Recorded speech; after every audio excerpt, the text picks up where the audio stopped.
Hey, what's up, everybody? What's going on? This is Tony. And I'm Jenny. And we are Lido Loca, and this is the Lido Loca podcast, episode number 4. Wow. Quattro. Jenny, you do have a Hispanic heritage. We had this conversation. We traveled this weekend, and we went to visit my mom. We had a pretty interesting weekend, right? Went to visit my mom, but we had other things going also. So first off, we went over and tested the fates. We did. And how did we do? Oh, well, whenever you win, you say you win. Whenever you lose, you say you broke even. We can confidently say that we tested the fates and came out victorious. We were winners. We were winners. So we are located here together as a couple. We were winners. Well, yes. One of us won and one of us lost. No, one of us broke even. That's right. One of us broke even and one of us did not break even. And we'll just give you a hint. I play slots and Tony plays craps. Right. And what an interesting way that you played craps this time, right? It was very interesting. There's constantly innovation in the casino space, and we saw it. So, yeah, here's the story. We live in Charlotte, North Carolina. Right. For now. Big announcement coming later. Stay tuned. But, yes, we live in Charlotte, North Carolina. The closest casino to us is Harris Cherokee in Cherokee, North Carolina. Yep, right up in the mountains, right by Tennessee. Right up in the mountains, right by Tennessee. Well, here's the thing. Our plan was to go visit my mom and then to pick up our son from college for Christmas break. And what happens to be right in the middle between my mom and our son is the casino. So we felt like it was we needed to do it. I know, like I gambled every night on the last cruise, and I still don't think I have it out of my system. So 3-day weekend, we went to Cherokee on Friday, stayed the night.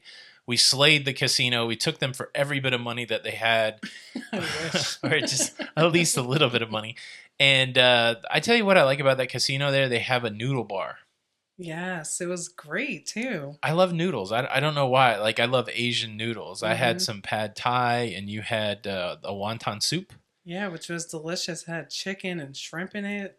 It was really, really good. And the thing that you're talking about, so I play craps. I'm a craps player. He's a dice shooter. And craps has existed for a long time in casinos, and primarily it's a game that's played with dice, and it's played with chips, and you bet chips, and you throw dice. And you have to stand. And you have to stand at the table, and there's normally 4 people that take care of you at a craps table. There's 2 dealers.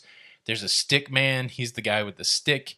And then there's the box man. He sits down and he makes sure that all the chips are being handled correctly. And so that's a lot of overhead. Now, what we've seen, and people are intimidated by craps. Now, what we've seen recently is a new form of craps where it's all touchscreen, and then they use like a pop-o-matic, almost like playing the game Trouble, to roll the dice for you. Exactly right. 0 dealers needed there. But again, to me, that's not really like the craps feeling, the craps game. No, but I enjoyed it because it was almost like a slot machine, and my odds were much better to win. Less intimidating, right? That's right. Less intimidating. I taught you how to play a really conservative game of craps, and you can sit there and play for a while confidently, and you feel like you've got a little more control. Not that you have any control in the casino, but you feel like you have a little more control than at the slot machine. Absolutely, yes. So when we went there this Friday, it was pretty amazing. They had a whole new innovation in craps, and I'm still on the fence about whether I like this or not. But it was a regulation-sized craps table. But they didn't have anywhere to put chips on the rail. There was no chip holders. And on the rail, they had touch screens where you would normally stand in chairs in front of those touch screens. So I feel like they could get about 8 people around this table. So I thought, well, that's interesting. This is a whole new digital version of craps, but it was a hybrid. You still had to throw the dice. Yeah, it was very cool. It was very cool. So it was no chips, but still real dice and one real person taking care of it. So now they're able to manage the craps game with just one casino employee, and that was a stick man. He actually controlled the game. He or she controlled the game. They're there with the stick. Yeah. And what was wild is, I guess there are people that have been playing it, and they've got a technique down, because as soon as I sat down, this lady went on a monster roll. And it was crazy. Craps is a game of rolling dice, and if when you lose the craps game, the next person throws the dice, And so if somebody throws the dice 10 times, that's pretty impressive. Right. If somebody throws the dice 20 times, that's super impressive. If somebody throws the dice 50 times, that it's almost unheard of. That's what we call a monster roll. And so when I sat down, the lady that was throwing the dice threw the dice 49 times. Right. She crapped out on 50. On 50. Now, there's a special bet on this digital table that if you bet $1 at the beginning when she started, before she had 0 rolls, if you bet $1 and she got to 50, that would pay you $500. Wow, that's crazy. That's how hard it is to get 50 rolls. So because she crapped out on 50, would people have been paid out on that or no? I mean, they had I think 45 was another level, but Okay. at 45 rolls, your $1 would have paid you $1.50. And so I would have, if I was one, I didn't have $1 on it. Oh, that's too bad. But if I had $1 on it and she made 45 but didn't make 50, I'd still be happy to win $150 off a $1 bet. But could you imagine just being $1 short of a $500 payout? No, and then I pulled you off as soon as that monster roll was completed, right? So Yeah. we can go grab some noodles. It was great. I mean, we won more than we thought we would, and we went and ate noodles for basically out of the profit of our winnings, and so that's almost like free. And it was great. We won. So to go on this weekend trip, we had the expensive one night at a hotel. We rented a car for 3 days, and that 149 roll crap session was enough to pay for that, pay for dinner, and come home with extra money. For you to play and lose whatever you played and lost. I lost, I think, $25. I think you lost more than that, but that's no, okay. I don't think so. I think you did. No. I do the accounting on that money. I'm pretty sure you lost more than $25. I don't think so. But okay. yeah, so that was the beginning of the weekend, and then we went and hung out with my mom for the day It was nice in Knoxville. It was nice hanging out with my mom, and then yesterday we grabbed our son at school and we brought him home for the holidays. Yeah, and he came home so he made Dean's List. Yes. Which was very cool. This is our son's senior year in college. Yeah. One of our children. It's very impressive. He's got one more semester to go, and then he graduates, and he's already eyeballing, postgraduate. He's some graduate education. I think he's going to jump right into his master's. But the cool thing is he wants to work in education, and so he can get a job while he's getting his master's. But super proud of that kid. Absolutely, all of them. They're all on great paths of greatness, right? Yes, they're all on paths of greatness. And, we talk about this like there's nothing going on in the world. It's like, what is today? Today's the 16th. It's, is it the 16th? I don't really know. I don't Sometimes I'm in just a little bubble. Let's say 16. I think today's December the 16th. Yes, so that means we're we're like 8 days from Christmas. I know, and there's nothing done or completed for Christmas, is there? We've not partaken in any Christmas decorating. No, but we have a lot going on that I don't think there's a tree going up at all. No, and I don't know. There's not. We really let's put this out. There is no tree going up. And we really haven't done much for anything for Christmas. But the other thing that happened this week that is significant is I think we've actually found us a place to live in Florida. Yeah, we secured a place, and I'm super excited about it, right? I am super excited. So we extended how long we were going to stay here in Charlotte until the end of January. Right. That was our hard and fast deadline. And now we have a place in Florida that we can take possession of on January the 1st. And so let the moving begin. Yeah, because my 9 to 5 is ending at the end of this month on the 31st. So it gives us a good couple of weeks to really go through things and throw out and donate and pack up. It's wild. And make that trip. All the while trying to keep up with what's going on in cruising. I don't know how many days we are till our next cruise. I think a lot. You think a lot? I think a lot. I'm going to say 80. Let me see, March 7th. So that's 3 days after my birthday. It's your birthday cruise. No, it's not my birthday cruise. Oh, I think it is. So I'm going to say like 84. 82 days until we cruise again. So close. Have you been struggling with the cruise blues at all? I have been actually because I think that I know we just got off of a cruise, but I think I'm struggling with land life right now. Yes. So it's like I just want to be on the sea. We Where you can forget about everything. Yeah, we haven't yeah, there's a lot going on. I mean, it's in all honesty, it's pretty stressful right now, at least in the everyday life, which we manage that pretty good, I think, for the most part. But I it think just seems so. like we have a lot going on. But again, it's not bad. So it's the unknown. Where Right. you're leaving your job that you've had for how many years here in Charlotte? 6 years. Mm-hmm. So we've got About that. 6.5, and to the unknown and the next chapter. And sometimes when I feel very overwhelmed about everything that's going on, I think of the whole world as a picture and I'm just this little person in it. Yeah. But then I also look at you and I know that, you and I together, arm in arm, we'll figure it out. Right. And so for me, I just feel the pressure of Jenny looking at me. No, we got a lot going on. For that strength. But it's good, and I think the timing's really good. The way we planned our cruises at the end of 2019, we piled a bunch of them together, and I don't. Not good. I think we were just excited to get on cruise ships, but I don't really think we thought about what you had to do in between the cruises, right? Right. Well, and you know what? Before these were all planned, we didn't know what was happening with my 9 to 5. So we That's didn't, true. that was not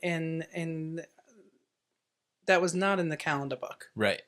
And you ended up with a lot more responsibility toward the end of that transitioning out, and it became a little more.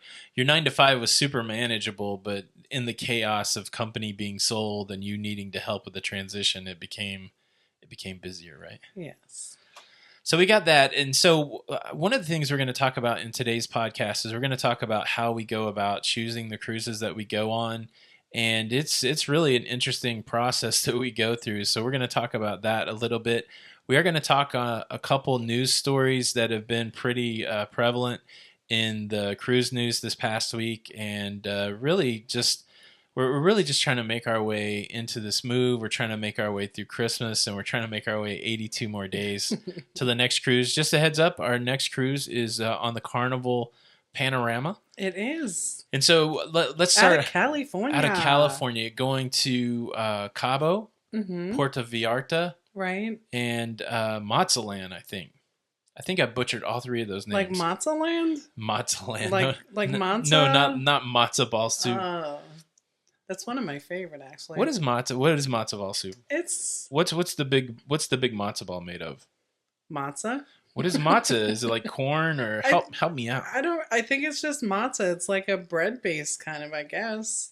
Yeah, so if you're like a southern person, it's like chicken and dumplings, except the dumplings is made with something different. There you go. There's chicken in matzo ball soup, right? I mean, you could do it with or without, right? You could do it with just the broth.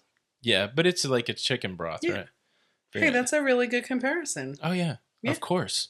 And I don't like chicken and dumplings, so I don't know. Oh, but you would love matzo balls. I think I've tried it. Well, I think you're going to have to try it again. All right. So, yes, we are leaving out of Long Beach, California on the Carnival Panorama, and we are going to go to Cabo San Lucas. Yay. We're going to Mazatlan. I think so. Mazatlan, Mazatlan, Mexico, and Puerto Vallarta. Puerto Vallarta? Let the making fun of me break forth. Yeah, Puerto Vallarta. I don't know.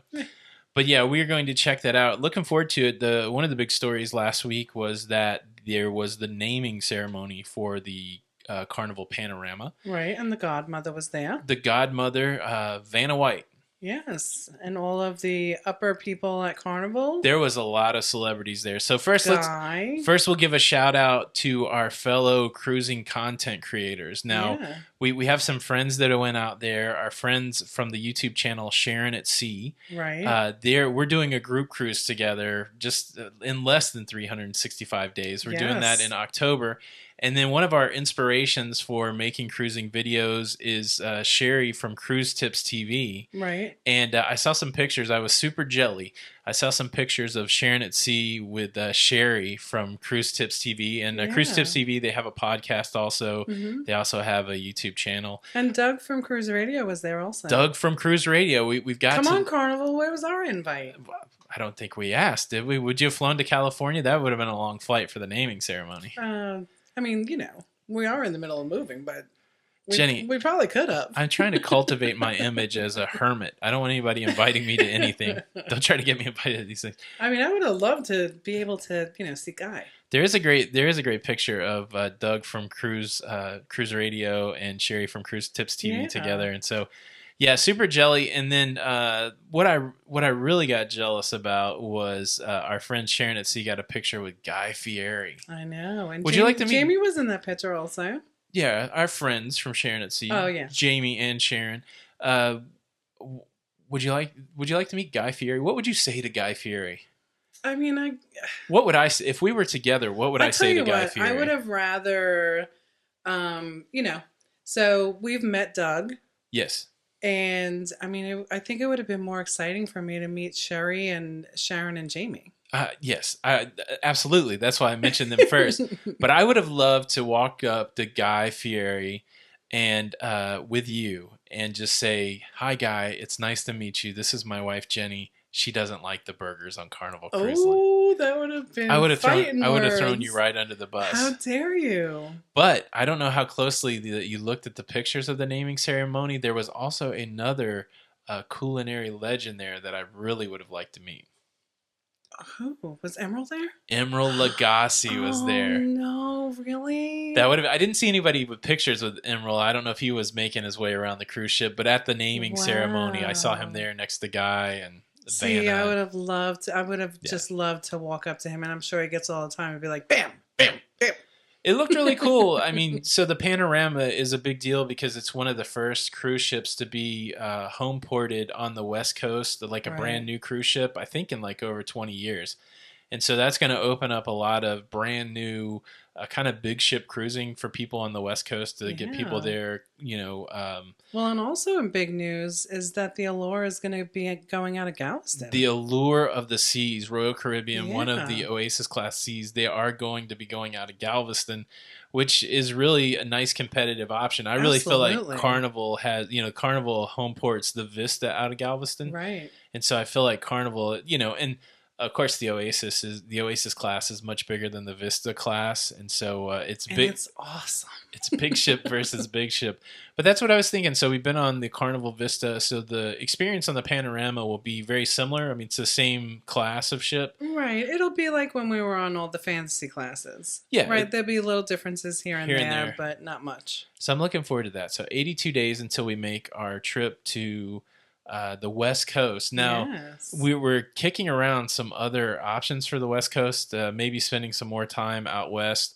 Maybe a stop in Nevada. I don't know what city is there that we'd want to stop in Nevada. But yes, we might have to do some sort of road tripping from Las Vegas to California. So if anybody is in that area interested in meeting up maybe in Vegas or in LA or something like that, please reach out to us and let us know. We're hoping to spend some extra time on the West Coast. But yeah, pretty exciting. And have we decided if we're going to do it on the front end or the back end? I don't know. This is the big determination. We need to. Here's our priorities, right? We got to move. We do have to move, and then we'll plan that. We have to move, but the time is running short. We only got 90 days to figure out what we're going to do. So we've got to put some thought into what we're going to do, and then shortly after that, we're going to New Orleans. So that's another city that we have to plan. Yeah. Right. So we've got a lot of work to do. We're going to have this conversation, how we choose which cruises we go on. But wow, there's so much to do even after you choose the cruise. That's what we're running into. And we're going to be running as soon as we get to Florida, right? Like we have our customer appreciation February, I think it's 5th or 6th down at the Tampa port. Customer appreciation for the travel agency? Yeah. Oh, I didn't realize that. Yes. Did you guys know that Jenny is a travel agent? Well, we're both travel agents, but Jenny is the more active of both of us. So yeah, we're gonna have it this year at the port Port Authority. Oh, that'd be cool. Yeah, I'm excited about that. Wow. So what do you do at one of those events? So there'll be like 20 different suppliers there, which are cruise lines and land vacations. And right now, I'm going to give you the invite. Come and meet me. Oh, so like it's open to the public? Absolutely. Okay, so let's I don't know all the details on this. So once Well, and when is this? we'll talk about this next week because I just actually got the invite last night, and we just are planning it all out. So There's a lot going on. there is, but This that's is what I'm another thing saying. that's Like we're going on. moving, and we're gonna be hitting the ground running as soon as we get there. All right. Yeah. It's good to be So busy. you ready? It's good to be busy. Let's get this room packed up and let's go to Florida. As long as it's not hot and sunny in Florida, I'll be fine. Really? It's a good thing that we're moving in January. I'm excited. Yeah, I think this is going to work out good. It might not be fun on this end because of the weather, but at least it's going to be nice and warm when we get to Florida. Right. So maybe we'll be pulling out of here and there's snow on the ground, but we know as we go south, it's all going to disappear. It's all going to disappear. Yeah. All right, so let's talk about how we choose our cruises. Jenny, we don't have the same philosophy on how to choose cruises. So let's start with you. When you're planning a cruise, when you want to go on a cruise, when you want to add something to our cruising schedule, walk us through your process. So I think my process is going to change a little bit because with my 9 to 5, we used to get a lot of holidays off. So I would try to look around holidays so that I wouldn't have to take as much vacation time off. So like we would get, 2 days off for, I don't know, just say something. And then I would only have to take 3 days off for vacation. So that was like my first way of looking at things. But now, we're kind of like an open book with our dates. So that's going to change a little bit for me. Okay, so yeah, that makes sense. I can see that happening. So you're there with your work schedule, your work calendar. You say, "Hey, I want to go cruising. What days?" And that I'm sure that that makes a lot of sense for people that are trying to manage vacation days. How can you leverage the days that you already have off, so you don't have to take as many? Because we were able to cruise a lot, and I think it was because you didn't have to use your vacation so much. And that's why we were able to sneak in on, so many different cruises because I planned it out that way. Nice. Yeah. What's after you know what days you're targeting, what are you looking for? Then I kind of look at price point. I know that we like to do 7-dayers now. Yeah. So like there's a certain price point that I like to be at. Like I don't like to be more than say $100 a day per person. So you're looking for cruises. If it's a 7-day cruise, you're looking at base fares that are $1,400 to $1,500 total for the couple. Right. And based on that, you will start poking around to see if you can get an interior or if you can find a ship that has a balcony for $1,500. But usually you're just going with that number and looking at all the cruise lines. Right. And the cool thing is with the tool that we pay for the travel agency, you can search by stuff like that. You can look for cruises that aren't more than a certain amount per night, and by date range, right? Right. Mm-hmm. You don't do that? That's what I would do. No, that's what I do. Is that what you do? Yeah, I sort it by least expensive on top. Least expensive on top. So that's like when I would come to you and say, "Hey, do you want to do this ship?" No. Yeah, I mean, we'll get to... I am kind of the gatekeeper on what we do with this kind of thing. And right, so I would go by that, right? Yep. And I would get a few together. And most of the time we do, I like to stay within that price point. So if we can do an interior, we'll do that. If we can do a balcony, it just depends on where that price range was. Then I would look at, so say I have like 10 that fit that criteria of my dates and my pricing. Then what I'm going to look at is I'm going to mark off any ships that we've been on already. Right. So say that brings it down a little bit. And then I'll look at, the itinerary afterwards. If we've been, Cozumel, if it's, I love Cozumel, but, do you want to go to it 4 times in the same year? Right. So, I mean, those are things. And then I bring that to you. That is true. It is kind of funny. It's not as official as what it sounds, but No, but like we I'll do be, have a yeah, conversation. and I'll be, well, it's really a conversation across the, house, right? Like you're in your office, I'm by my desk, and I'm like, hey, look at this deal. We should do this. Absolutely. You will yell across the house. Now, before we get too much into my current criteria, let me tell you some of the mistakes that I've made when booking cruises. So, we went on our first cruise in April of 2017. Right. And I feel like it had to be after the cruise. I don't think I would have done this before the cruise. But we went on the cruise. I got addicted. I got bit by the cruise bug. And then almost immediately when we got off the cruise, well, the interesting thing is we had some challenges on our first cruise, Right. and we were given a future cruise credit of 50% off of what we paid on our cruise previously. Right. Or was it 100%? It was It was, 100%. I don't really no, I don't remember. remember. So it was either 50 or 100%. And so when we got off that cruise, immediately I started trying to find us cruises. Right. And I stumbled across like a $50 deposit sale for Carnival. Right. This was a Carnival cruise that we had the future cruise credit on. So we had to do that. And so I think in one day, just because I was hyper, I wasn't looking at calendars. Right. I don't even know how I was choosing cruises. I think I booked like 4 cruises for us on $50 deposit day. And I remember exactly where I was when you called me and said, hey, I just booked 4 cruises. I just booked 4 cruises. I don't know if we can get the days off. I don't know if we can pay for them. I don't know anything like that. But it's only, it was $50.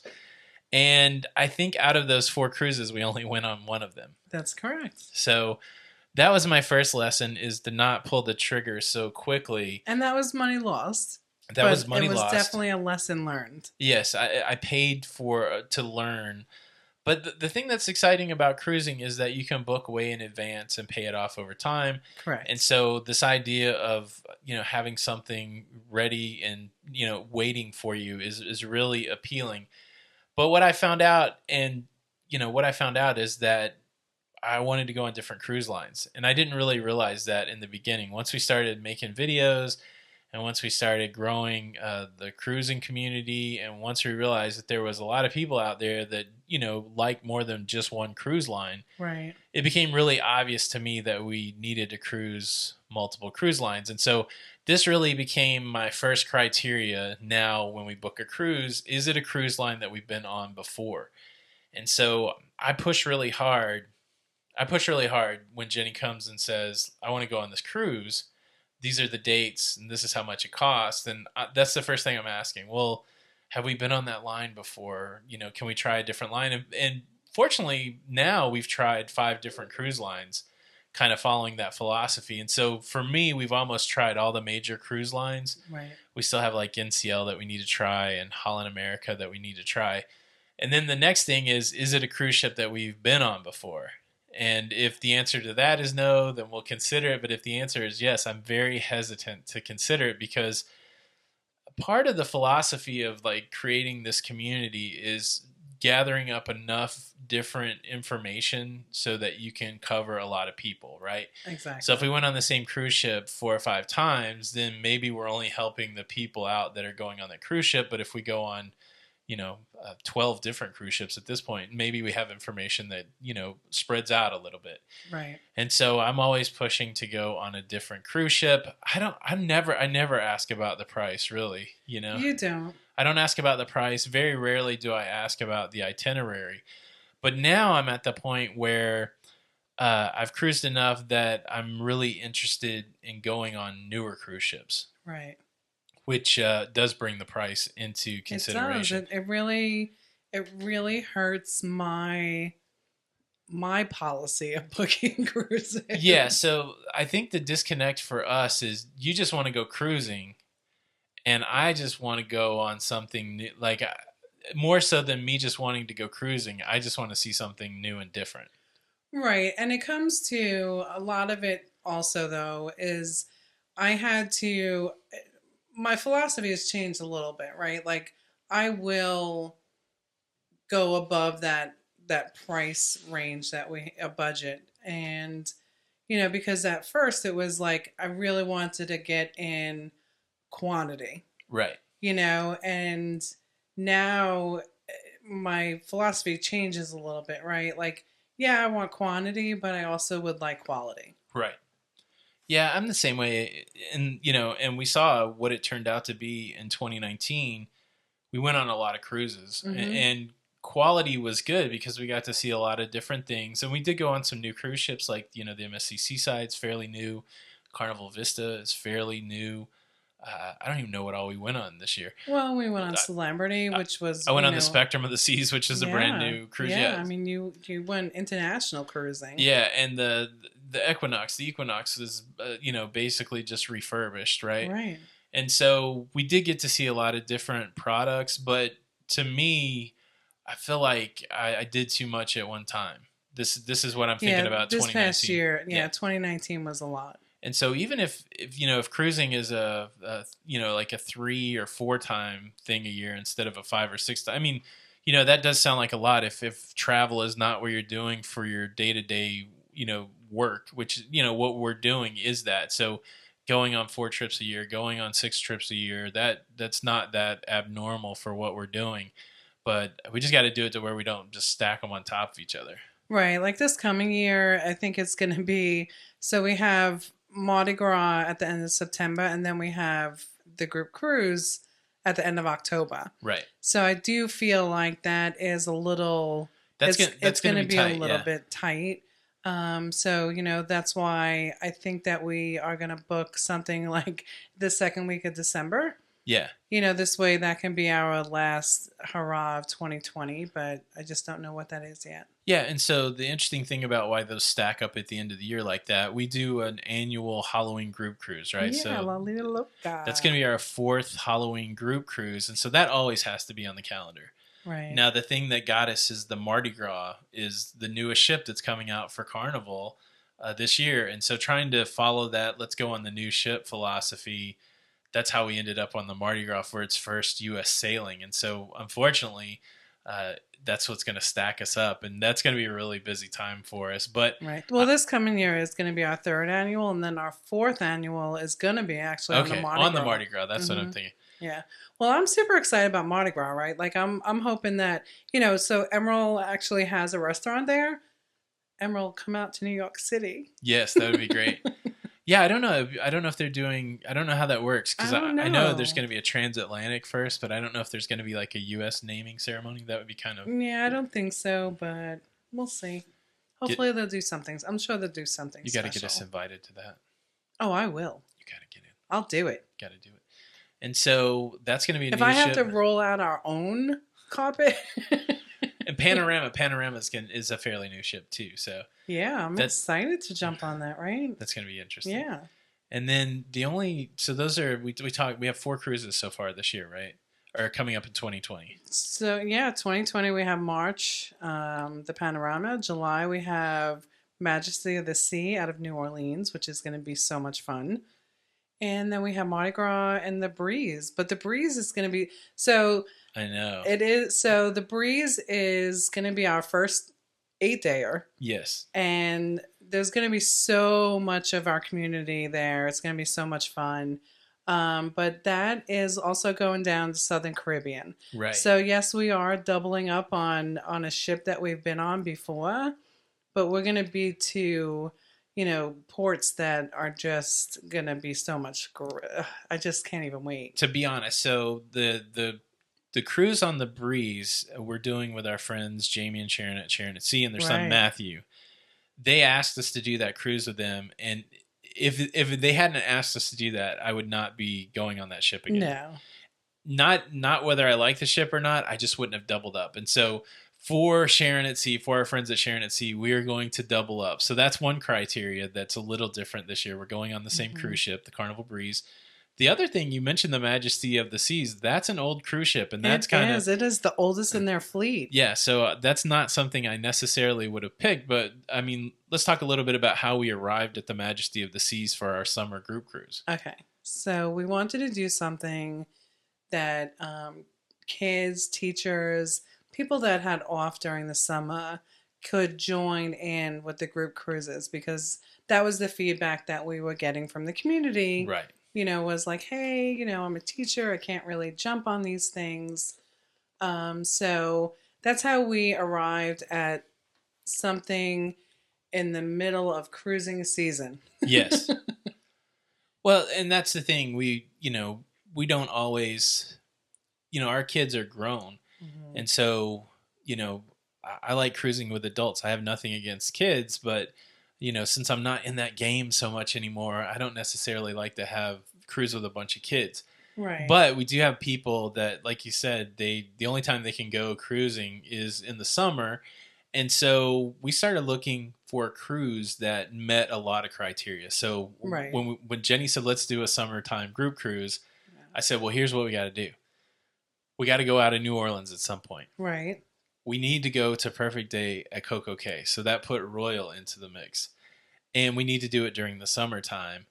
And we need to try to have a cruise that is, kind of on the less expensive side. So, sometimes we go on cruises that are more expensive, but we wanted to have one in the summer that was super accessible from a price perspective. Right. Super accessible from a, going on. We wanted to do a different cruise line, right? Yeah. And so the Majesty just turned out to be the perfect cruise for that.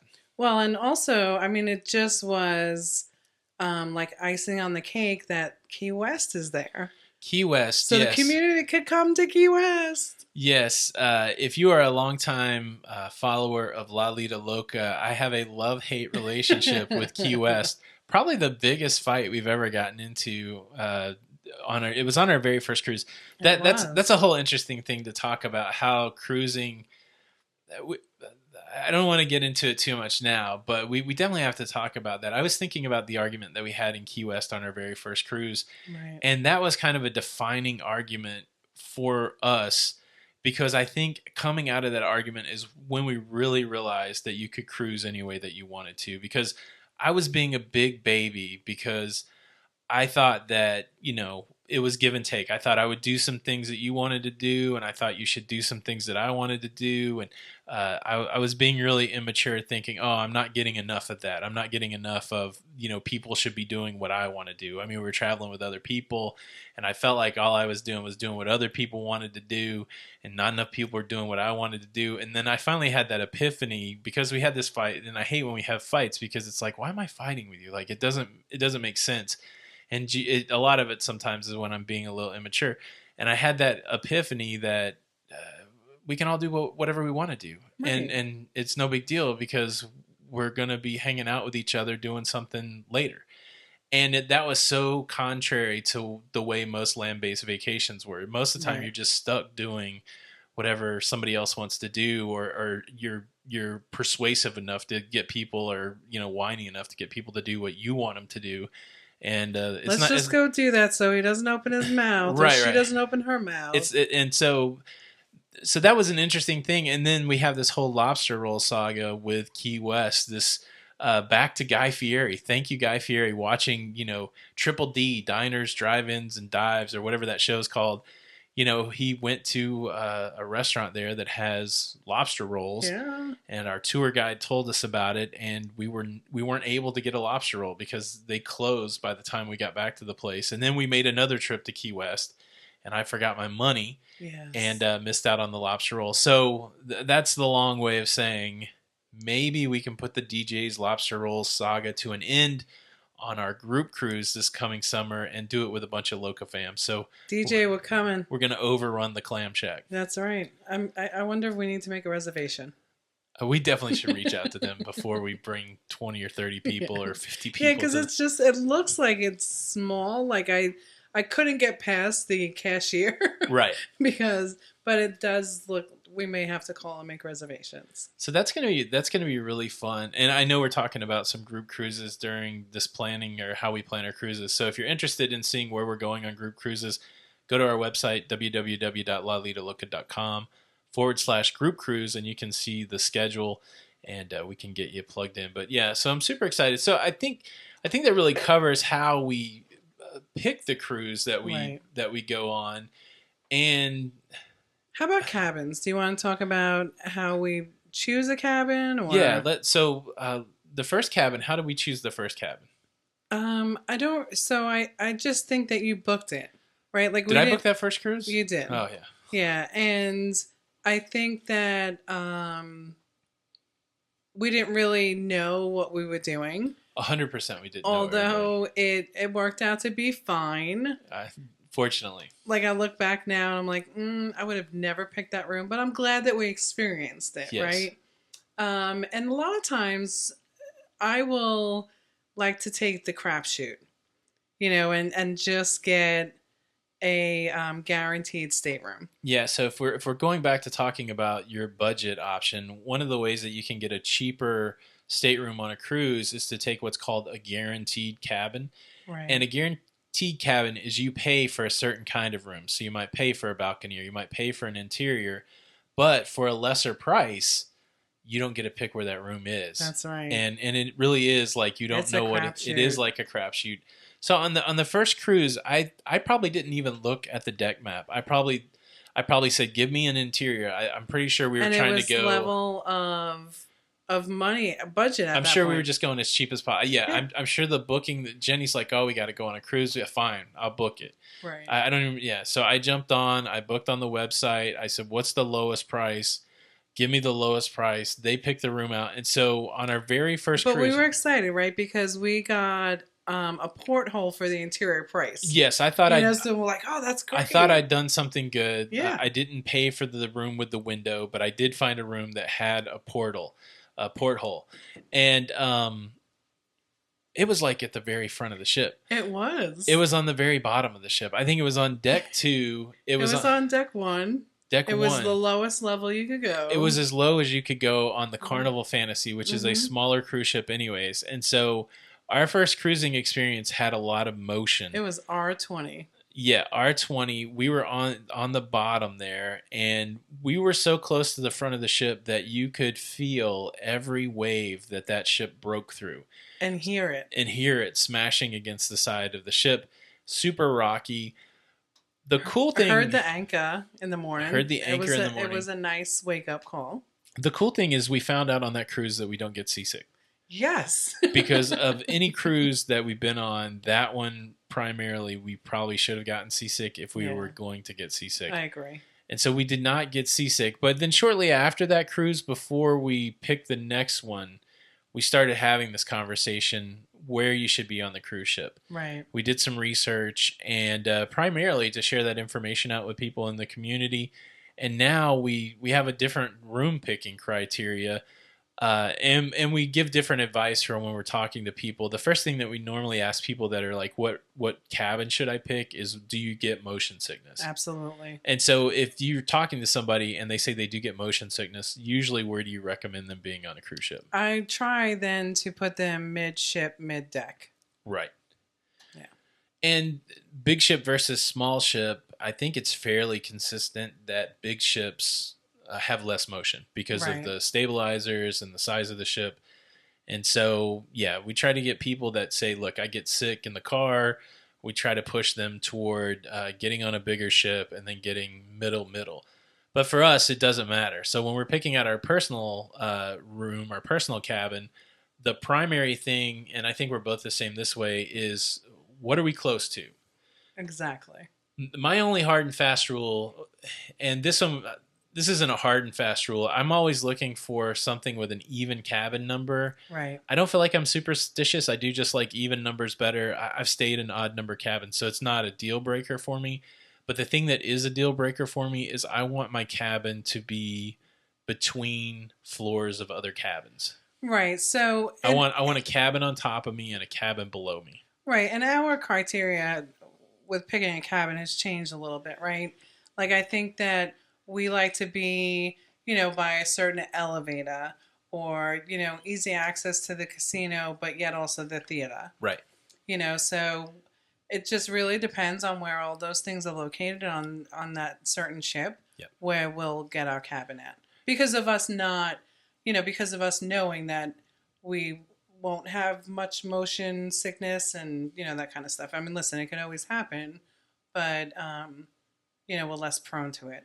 Yeah, so there's normally 4 or 5 things, or not probably not even that many. There's probably 4 things that I'm interested in. I like to eat in the main dining room. Right. This is a must for me. I try Mm-hmm. to eat in the main dining room as much as possible. I want to go to the casino. Yes. I want to go see the main show, Mm-hmm. and that may be it. Casino, main dining room, and the show. So if I can get close to 2 of those things, then I'm Right. happy. And a lot of times the main theater is at the front of the ship where but sometimes the main dining room that we're assigned to is at the front of the ship. And so that's really how we try to pick based on being close to easily getting to those places. Right. Like on our last cruise, on the Carnival Sunrise, I just thought that everything was laid out pretty well. Didn't feel like, we were walking back and forth, aft to forward and We got really lucky. So originally we were going to have early dining on the right. Sunrise, and Mm-hmm. that dining room was at the front of the ship. Right. We were in the aft of the ship. We were by the aft Yes. elevator. So we were kind of mid, but it was Right. easy to get to the aft elevators. Mm-hmm. Again, we talked about it on the last podcast. That ship was the perfect It really was. length. But when we switched to anytime dining, that put our dining room in the aft of the ship. Right. And so it really worked out well. Primarily for us, we would have our dining in that aft dining room.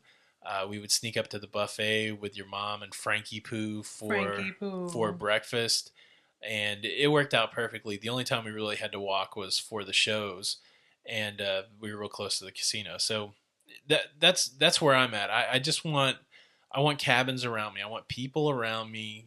And the reason I say that, in case that doesn't make sense, is sometimes if you pick a cabin and there's not another floor of cabins above you, you run the risk of maybe the galley being above you, or the pool deck being above you, or the Right. disco or the gym, that kind of thing. And so more above me than below me, but I do prefer it when there's cabins around me. Right. Like we've been underneath the pool deck, and it's not fun at 5 o'clock in the morning when you hear them, pulling out the furniture and that kind of stuff, and the children running back and forth, during the day when you're trying to nap. Yeah, Not fun. and that was one of those crapshoot cabins. It was. That was a guarantee on the MSCC side. Mm-hmm. But it's still, it still was a beautiful room, great location, as to the elevators and that kind of stuff. But, it did get a little noisy. We've done that several times. Yeah. When we were on the Oasis of the Seas, we had a guaranteed room. Mm-hmm. We knew that we were going to get a balcony, one of the interior balconies. Right. We didn't know whether we would be over Central Park or whether we would be over the boardwalk. Right. And so we were, pleasantly surprised that we were over Central Park, which I kind of like that. Wasn't that lovely? Yeah, it was really. Oh, Oasis class. We got to get back on that. Yes, we do. We are in 2021, but I sure wouldn't. That's a ship that I would go on again. They just refurbished the Oasis of the Seas. They've started to add things onto it. I would check that ship out again. Yeah, and so we'll be on the Harmony in 2021. So, we do need to get over on the Aloha and Symphony. But Symphony, I'm going to hold off for a couple of years just, so that price point comes down a little bit. Yes. But the Allure is going over to Europe. And then when it comes back, maybe we'll have to hit it out of Galveston. Absolutely. Yeah. So wrapping up this conversation about how we choose the cruise ships, a couple takeaways. What you're talking about right there is, ships are built in classes. And what that means is they'll use the same ship design for multiple ships. Right. And so we've been talking about the Oasis of the Seas, Royal Caribbean's Oasis of the Seas. And then as the other ships have come along, like the Allure and the Symphony, those are also Oasis class ships. And so the ships are designed the same way. So a good rule of thumb... 1 foot larger. 1 foot larger, so they continue to be the largest cruise ships in the world.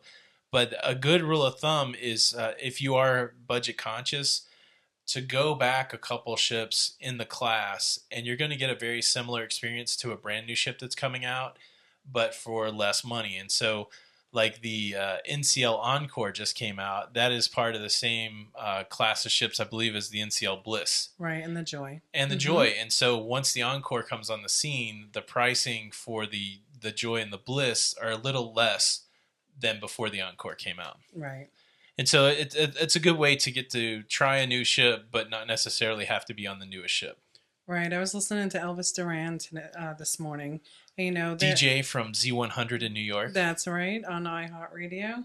But he was saying that because that show is the godparents of the Bliss, and he's so excited that it's going to New York for a little bit. So I wonder if he's going to get on. Well, it just made me jealous because they were actually giving away a cruise. So make sure you tune into them because they are giving.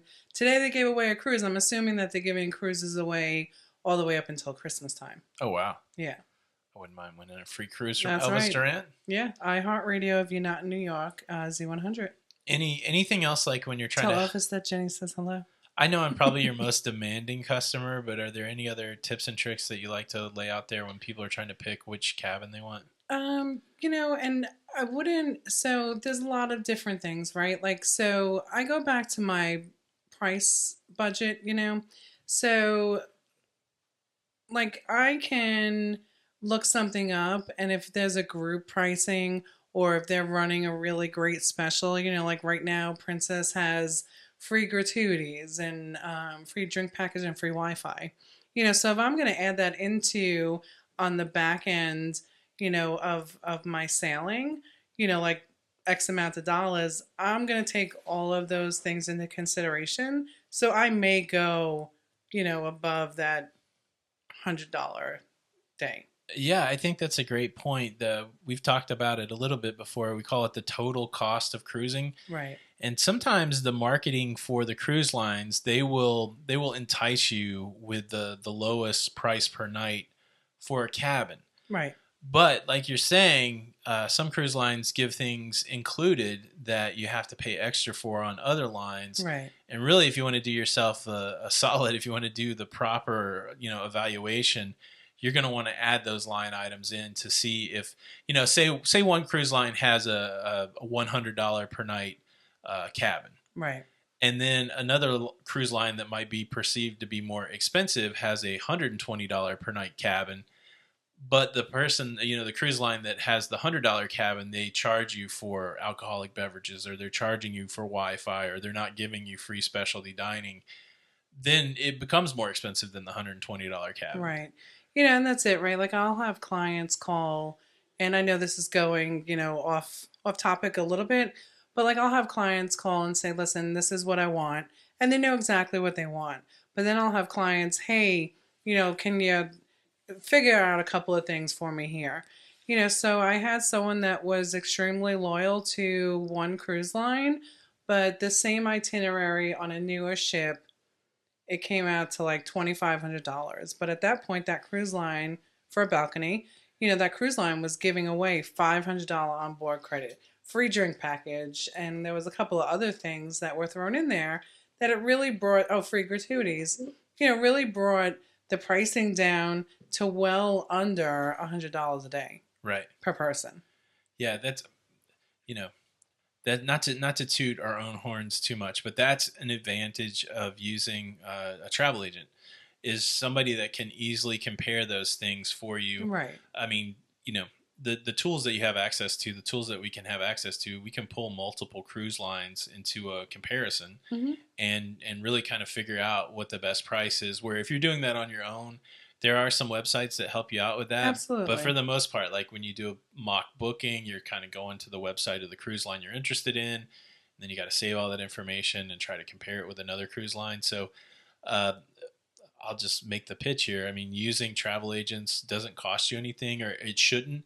If you're working with somebody that says, I want to help you out with your travel, and they're trying to charge you extra money, that's a situation you may want to stay away from. The cruise lines try to incentivize people to use travel agents by paying the travel agents. Basically, the commission that we get from the travel business comes from the cruise line. It doesn't come from people. Right. And so, good reason to use a travel agent. Absolutely. So, Jenny, yes, Tony. Now people know how we pick our cruise cabins and also how we help people pick their cruise cabins. I think it's a good discussion. I'd be interested out there if anybody has another criteria that, what we didn't talk about that I know people will say? What? we talked about it a little bit, but a lot of people choose theirs based on itinerary. They don't really care about what the ship is. Right. They just want to go to certain places, and we're not like that at all, really. No, that's what it comes down to, right? Like we'll always say it's that cruise life. Yes. And it's your cruise life. We like the ship. We enjoy the amenities on a ship. Um, and the itinerary is just like a bonus. Yes. And that's the other conversation to have, not only with yourself, but anybody that's helping you with travel. What are the things that you're interested in? And those are the questions we ask when people ask us, which cruise ship should I go on? It's like, well, what's important to you? Right. Are you, where you're going, is that important, or what you're going to do on the ship? What is important to you? Right. So good discussion on that. If you have any questions, leave a comment. Or if you have any questions in general for us, you can send me an email at tony@lalidoloca.com if you want us to talk about something on the podcast, or if you have any questions in general you would like us to answer, just send it to me, tony@lalidoloca.com. So let's talk about a couple things that are going on in the cruise news before we get out of here, Jenny. Okay, let's do that. This is Monday, December the 16th, 2019. We are just 1 week out from one of the most tragic, sad things that has happened in cruising since we've been cruising, since we've had an awareness of cruising.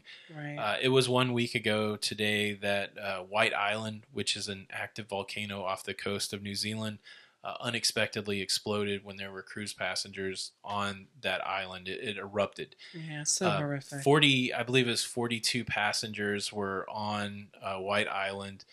And again, this is off the coast of New Zealand. The passengers were primarily from Royal Caribbean's Ovation of the Seas, and 16 people lost their life.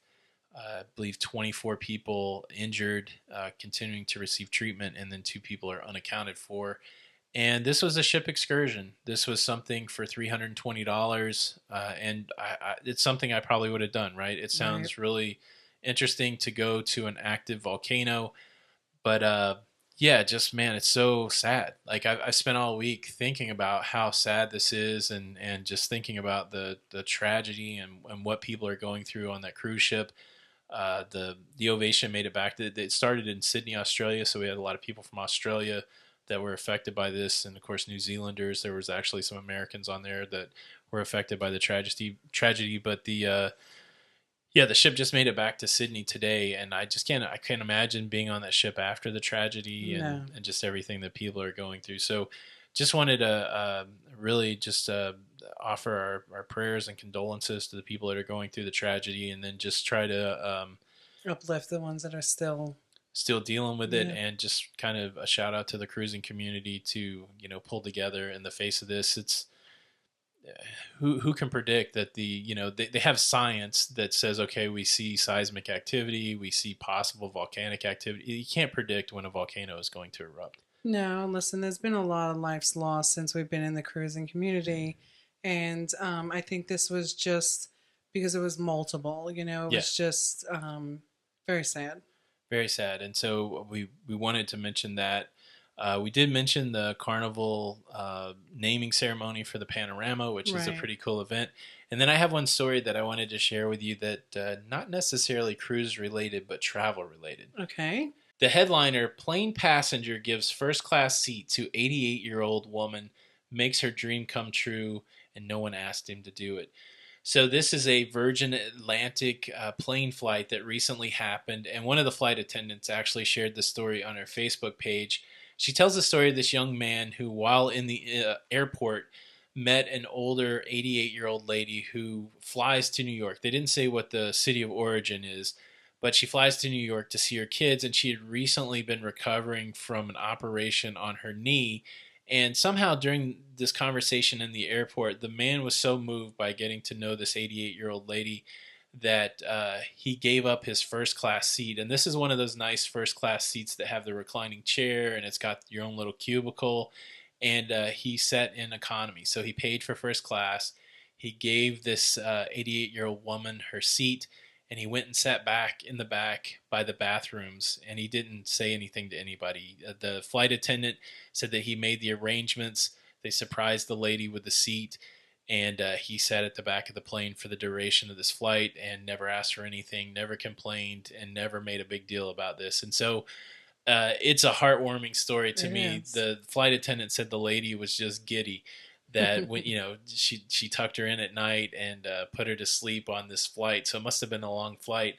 But yeah, it's stories like that you got to remember when you're dealing with tragedy. You also have to remember that there's so many positive things that happen in travel, happen in the cruise life, and And just act of kindness, right? yeah, That's just an act of kindness. yeah. I mean, the guy, I think he told the flight attendant that he would take other first class flights, and why not give up one so that this lady could.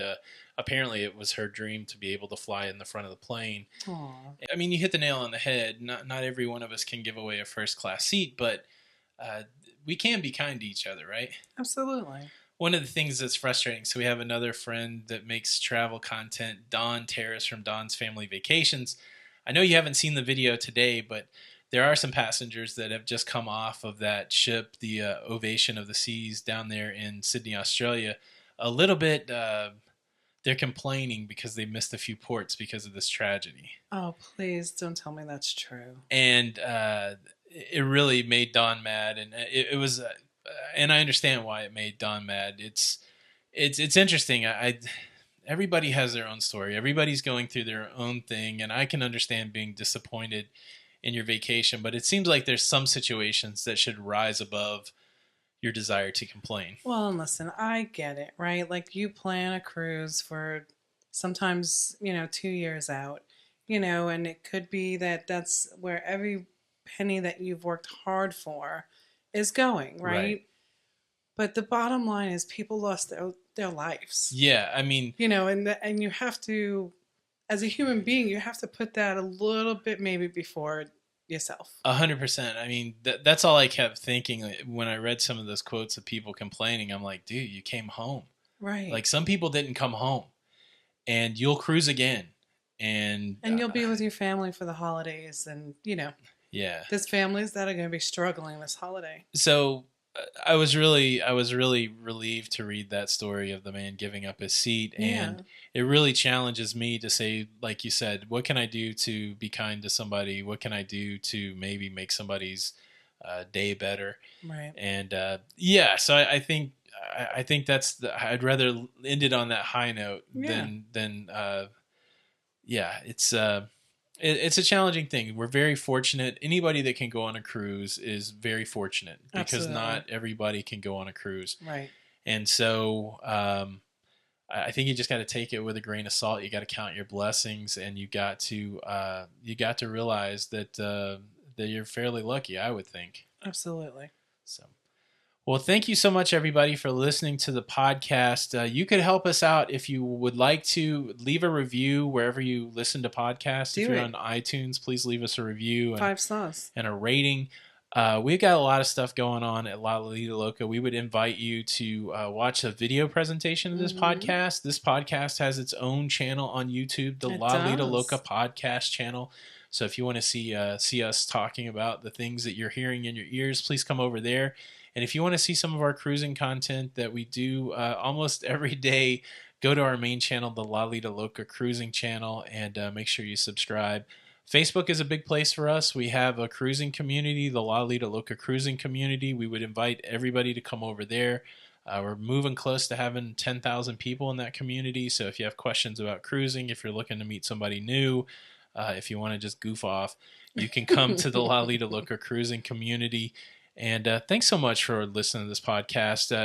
This is the 4th episode, and I see episodes 1, 2, and 3. People are listening to those on a daily basis, more and more people. And so if you're new here, welcome. Please drop me an email, again, at tony@lalidaloca.com. Say hello. Tell me that you're new. I'd like to make that connection. And join us in one of those other social media platforms and have a conversation with us. Yeah, and you know what? I hope that everybody has been enjoying the podcast like I have been, being able to hold my husband down for an hour to just chit chat and talk, and have these headphones on his ears that he has to listen to me chit chat. Jenny, I always listen to you chit chat.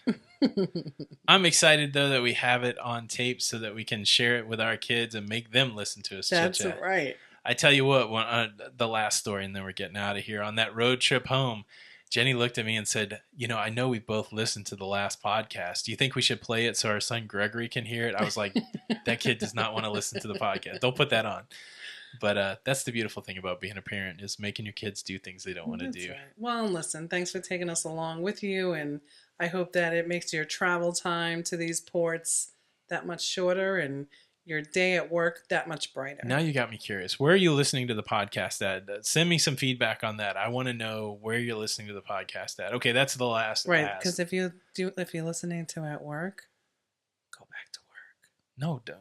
Listen to the podcast. Well, I mean, we're done now. Okay, you can go back to work now. Well, thanks so much for spending some time with us again. My name's Tony. And I'm Jenny. And we are La Lido Loca. And until the next time. We'll see you on the Lido. We'll see you on the Lido. We'll hear you on the Lido. Bye. Bye.